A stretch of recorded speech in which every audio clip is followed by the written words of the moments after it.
Hello everyone, मैं उम्मीद करती हूँ आप अच्छे होंगे, अपना और अपनों का ध्यान रख रहे होंगे। आप देख रहे हैं official government vacancy updates YouTube channel, जहाँ पे डेली जॉब अपडेट्स आपको बताए जाते हैं। अगर आप भी हमारे चैनल पे पहली बार विजिट कर रहे हो और इसी तरीके से चाहते हो कि हर एक जॉब अपॉर्चुनिटी आप तक सबसे पहले पहुँच जाए विथ ऑफिशियल नोटिफिकेशन, जिसका लिंक मैं डिस्क्रिप्शन सेक्शन में डाल दूँगी, तो आपको फटाफट चैनल को सब्सक्राइब कर लेना है, बेल आइकन को प्रेस कर लेना है, ताकि जो भी नेक्स्ट वीडियो हमारे चैनल पे आ रही है उसका नोटिफिकेशन आप तक सबसे पहले पहुँच जाए।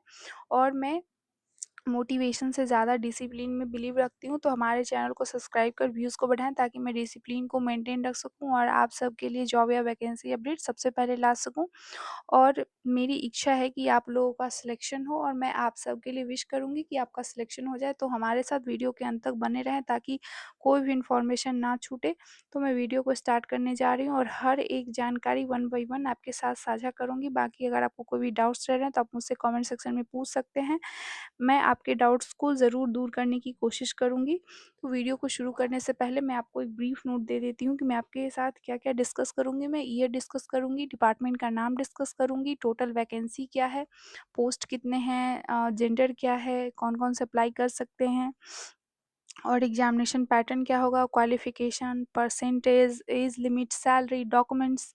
तो बहुत कुछ मैं आपके साथ डिस्कस करूँगी, तो वीडियो के अंत तक हमारे साथ बने। ये हमारा आपसे रिक्वेस्ट है, ताकि आपका कुछ भी ना छूटे।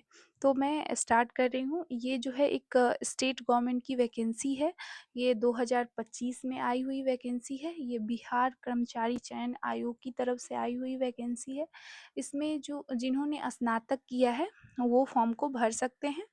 उसके बाद इसको आपका ऑनलाइन रजिस्ट्रेशन जो डेट है, जो फॉर्म भरने का डेट है, वो 18/8/2025 से लेके 17/9/2025 तक है। यानी कि ऑलरेडी फॉर्म भरना शुरू हो चुका है, तो आप भी अपना फॉर्म जाके भरना शुरू कर दें। और लास्ट डेट का इंतज़ार बिल्कुल ना करें, क्योंकि लास्ट डेट में बहुत सारी दिक्कतों का सामना आपको करना पड़ सकता है। तो ये जो डेट 18/8/2025 जब स्टार्ट हो रहा है, तब से आप भरना शुरू कर दें। ये जो आपका आपका एग्ज़ाम जो होगा वो ऑनलाइन होगा, और आपको जो आवेदन करना है वो ऑनलाइन ही करना है, इस वेबसाइट पे जाके आपको करना है। उसके बाद हम ये पोस्ट जो आई है, अधिचारी विभाग द्वारा प्राप्त कराए गए वेतनमान एवं शैक्षणिक योग्यता की जो विवरण है, वो निम्नलिखित तरीके से नीचे दिया गया है। तो आप यहाँ पे देख सकते हैं, पद का नाम है, वेतन आपका क्या, कौन-कौन सा लेवल अप्लाई होगा, आपकी मतलब क्वालिफ़िकेशन क्या चाहिए, आपका न्यूनतम शैक्षणिक योग्यता क्या है। तो मैं एक बता देती हूँ, बाकी आप पढ़ लेना। यहाँ पे जो पद का नाम है, सहायक प्रशाखा पदाधिकारी हैं, जिनका वेतन होगा 7 स्तर अप्लाई होगा, और वो किसी भी मान्यता प्राप्त विश्वविद्यालय से उनका ग्रेजुएशन होना चाहिए। तो इसी तरीके से और भी बहुत सारी हैं ग्रेड। तो आप मैं दिखा दे रही हूँ, आप एक बार इसको रीड कर लीजिएगा। यहाँ पे आप देखते हैं, और एक चीज़ और, यहाँ पे जो 35% सीट है, वो ऑलरेडी महिलाओं के लिए आरक्षित हैं। और दूसरा चीज़ ये है कि जो स्वतंत्रता सेनानी हैं, उनके भी नाती-पोता के लिए अ, ऑलरेडी सीट आरक्षित हैं, और दिव्यांगों का तो है ही। और यहाँ पे टोटल इस तरीके से डिवाइड किया गया है, एसटी, एससी, जो पिछड़े वर्ग के लोग हैं, और महिलाएँ हैं, जो आर्थिक रूप से कमज़ोर हैं, उनके लिए सारा डिवाइड किया गया है। तो ये आप देख सकते हैं, टोटल 6 पद है, और 6 विभाग में है, आप देख सकते हैं। कुल पदों की जो संख्या है वो है 1481, और महिलाओं के लिए जो टोटल सीट है वो 510 सीट है। ओके, तो मैं आगे बढ़ती हूँ।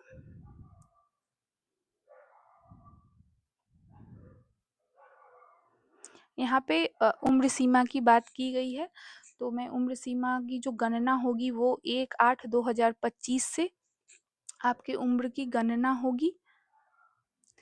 इस डेट से जो आपकी उम्र की गणना होगी वो इस डेट से होगी, 1/8/2025 से।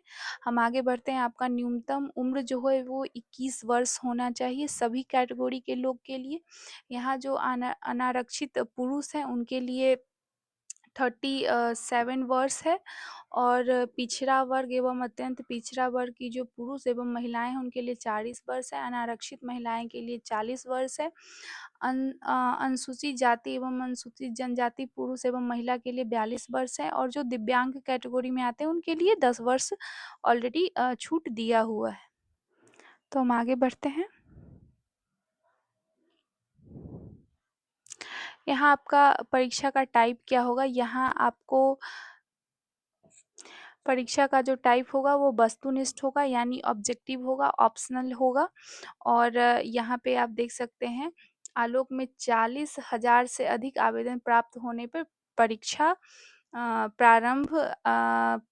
परीक्षा को आयोजित किया जाएगा। प्रारंभिक परीक्षा जो है वो आयोजित की जाएगी। ओके, तो हम आगे बढ़ते हैं। परीक्षा हेतु निर्धारित पाठ्यक्रम निम्नलिखित रूप से दिए गए हैं। आपका जो पहला परीक्षा होगा उसमें क्या-क्या पूछेगा? प्रारंभिक परीक्षा में एक पत्र सामान्य ज्ञान का होगा और जिसके निम्नांकित विषय होंगे। आपको सामान्य ज्ञान पूछा जाएगा, उसमें आप देखते हैं सामान्य अध्ययन, सामान्य विज्ञान एवं गणित पूछा जाएगा। मानसिक क्षमता की जाँच भी होगी आपकी और यहाँ पे देख रहे हैं प्रश्न जो होंगे वो वस्तुनिष्ठ होंगे। कुल प्रश्नों की संख्या 150 होगी। प्रत्येक सही उत्तर के लिए 4 अंक दिए जाएँगे तथा प्रत्येक गलत उत्तर के लिए 1 अंक की कटौती हो सकती है। यानी यहाँ पे आपका नेगेटिव मार्किंग भी है और परीक्षा की जो अवधि होगी वो 2 घंटा 15 मिनट होगा। ओके? उसके बाद प्रारंभिक परीक्षा में जो भाषा आपका होगा किस मीडियम में आपका एग्ज़ाम होगा? आपका हिंदी और इंग्लिश दोनों मीडियम में आपका क्वेश्चन रहेगा। अगर हिंदी एवं अंग्रेजी के प्रश्न पत्रों में कोई भिन्नता होगी तो अंग्रेजी के प्रश्न ही मान्य होंगे। अगर आपको सपोज़ मान लीजिए हिंदी और इंग्लिश में अगर दोनों प्रश्न जो हैं, हिंदी और इंग्लिश वाले वो अलग लग रहे हैं, तो जो प्रश्न इंग्लिश में पूछे गए हैं आप उसके जवाब दें क्योंकि वो प्रश्न ही वैलिड होगा, यहाँ पे लिखा हुआ है। उसके बाद हम आगे बढ़ते हैं सिलेबस की ओर। प्रारंभिक परीक्षा का सिलेबस निम्न रूप से है मतलब डिफरेंट टाइप्स के हैं। पहला है सामान्य अध्ययन, दूसरा समसामयिक विषय है जिसमें आप यहाँ पे देख सकते हैं वैज्ञानिक प्रगति, राष्ट्रीय अंतर्राष्ट्रीय पुरस्कार, भारतीय भाषा, प्रस्तुत लिपि, राजधानी मुद्रा, खेल, खिलाड़ी, महत्वपूर्ण घटनाओं के बारे में पूछा जाएगा आपसे। भारत और उसके पड़ोसी देश के बारे में पूछा जाएगा। यहाँ पे लिखा हुआ है पड़ोसी देश का इतिहास, भारत का इतिहास, सांस्कृतिक भूगोल, आर्थिक परिदृश्य, स्वतंत्रता आंदोलन, भारतीय कृषि तथा प्राकृतिक संशोधन की प्रमुख विशेषताएँ, भारत का संविधान एवं राज्य व्यवस्था, देश की राजनीतिक प्रणाली के बारे में भी पूछा जाएगा, पंचायती राज के बारे में भी पूछा जाएगा, सामुदायिक विषय, पंचवर्षीय योजना क्या है एवं राष्ट्रीय आंदोलन में बिहार का योगदान क्या है, ये भी पूछा जाएगा। उसके बाद हम आगे बढ़ते हैं, सामान्य ज्ञान एवं गणित में आपको क्या-क्या पूछे जाएँगे, उसके बाद आप यहाँ पे देख सकते हैं इसमें सामान्यतः मैट्रिक स्तर के जो क्वेश्चन हैं वो आपसे पूछे जाएँगे। सामान्य विज्ञान में भौतिक शास्त्र, रसायन शास्त्र, जीव विज्ञान, भूगोल पूछे जाएँगे और गणित में आपको संख्या पद्धति से संबंधित प्रश्न पूछे जाएँगे, जो इस तरीके से हैं जैसे आप देख सकते हैं प्रतिशत निकालना, अनुपात क्या होता है, समानुपात क्या होता है, ब्याज, लाभ-हानि के जो क्वेश्चन हमने 10th में पढ़े थे, वही पूछ रहा है। तो मानसिक क्षमता की जाँच भी आपकी होगी, उसमें इस तरीके से आप पढ़ सकते हैं कि आपको क्या-क्या पूछा जाएगा। इसमें शाब्दिक एवं गैर शाब्दिक दोनों प्रकार के प्रश्न पूछे जा सकते हैं। इस घटक में निम्नलिखित से संबंधित यथासंभव प्रश्न पूछे जा सकते हैं। सादृश्य, समानता एवं भिन्नता, स्थान की कल्पना, उसके बाद समस्या, समाधान, विश्लेषण, दृश्य दृश्य स्मृति आपका जो मतलब हम देखते हैं ना जो भी, वो हमको कितने दिनों तक याद रहता है और भी बहुत कुछ आपको पूछे जाएँगे। उसके बाद मुख्य परीक्षा के लिए 2 पत्र होंगे। हिंदी 1 मिनट। आपका जो हिंदी का परीक्षा होगा उसमें आपको 30 या 30% से अधिक अंक लाना होगा। दूसरा पत्र मूल्यांकित किया जाएगा, ओके। उसके बाद यहाँ पे मुख्य पत्र जिसमें निम्नलिखित विषय शामिल हैं, सामान्य अध्ययन, सामान्य विज्ञान एवं गणित, मानसिक क्षमता जाँच, यहाँ पे आप क्वालीफाइंग मार्क्स आपका क्या होगा, वो मैं आपको बता देती हूँ, 1 मिनट। अनारक्षित सॉरी अनारक्षित वर्ग के लिए 40% मार्क्स आना चाहिए, पिछड़ा वर्ग के लिए 36.5% मार्क्स, अत्यंत पिछड़ा वर्ग के लिए 34% मार्क्स, अनुसूचित जाति जनजाति के लिए 32% मार्क्स, महिला वर्ग के लिए 32% मार्क्स और सभी दिव्यांग के लिए 32% मार्क्स चाहिए। उसके बाद आपका परीक्षा शुल्क क्या होगा वो भी मैं आपको बता देती हूँ। सामान्य वर्ग, पिछड़ा वर्ग, अत्यंत पिछड़ा वर्ग के पुरुष के जो अभ्यर्थी हैं, पुरुष जो हैं उन सबको 540 रुपया देना पड़ेगा। अनुसूचित जाति, अनुसूचित जनजाति जो बिहार के अस्थायी निवासी हैं उनको 135 रुपये देना पड़ेगा। सभी श्रेणी के जो दिव्यांग हैं, अनुसूचित जाति जनजाति के जो हैं उनको 135 रुपये देना पड़ेगा।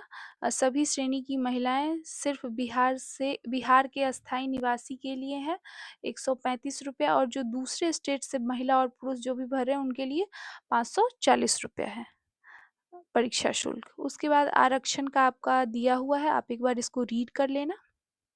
हम आगे बढ़ते हैं।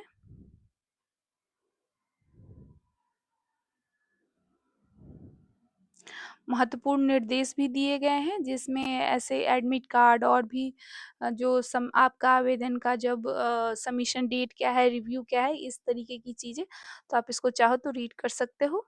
हम आगे बढ़ते हैं। ऑनलाइन ये डेट आपको ऑनलाइन आवेदन भरने का जो डेट है वो आपको 18/8/2025 है।